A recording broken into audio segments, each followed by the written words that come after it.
As I sat behind the wheel, the darkness outside enveloped the car. The sound of rain tapping against the windows added to the eerie atmosphere, and my grip on the steering wheel tightened. I glanced at the clock. It was nearing midnight. I knew driving at night could be risky, but I had no other choice. The urgency of my situation demanded that I push forward. The road ahead stretched like an endless void, illuminated only by the faint glow of my headlights. The rain intensified, blurring my vision and making the journey all the more treacherous. The windshield wipers struggled to keep up, their rhythmic swipes becoming a monotonous backdrop to my growing unease. My heart quickened its pace as I passed by a desolate gas station, its neon lights flickering in the distance. I felt a strange sensation, as though a pair of unseen eyes were watching my every move. The hairs on the back of my neck stood on end, and a chill ran down my spine. The road seemed to narrow and the darkness pressed in closer. Attempting to shake off the feeling, I turned up the volume on the radio, hoping to drown out the encroaching silence. Static filled the air, punctuated by occasional bursts of distorted music.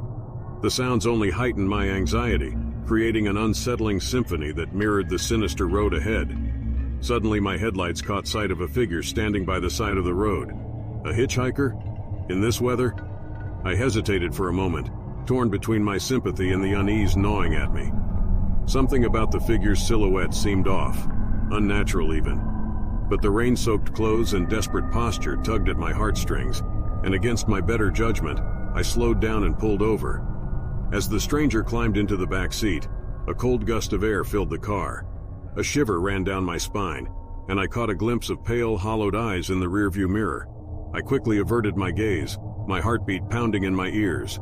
There was something undeniably wrong with this person, and I silently cursed my foolishness for picking up a stranger in the dead of night.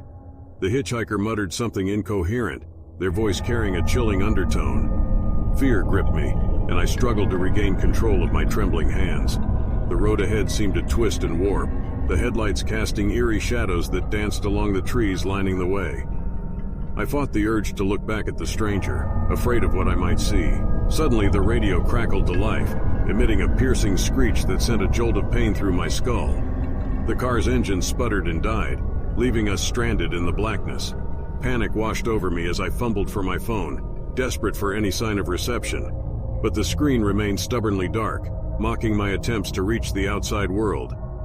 In the suffocating silence, I could hear the hitchhiker's labored breathing, growing louder with each passing second. The air inside the car grew stale, as though time itself had stopped. And then, in a guttural whisper, the stranger spoke words that froze the blood in my veins. "You shouldn't have stopped." A primal terror consumed me, my body paralyzed with fear. The figure shifted in the back seat, their presence unbearably close. I closed my eyes, awaiting the inevitable horror that awaited me. The night swallowed me whole, its secrets buried beneath the road that stretched endlessly into darkness. And there, in that desolate realm, my nightmare truly began.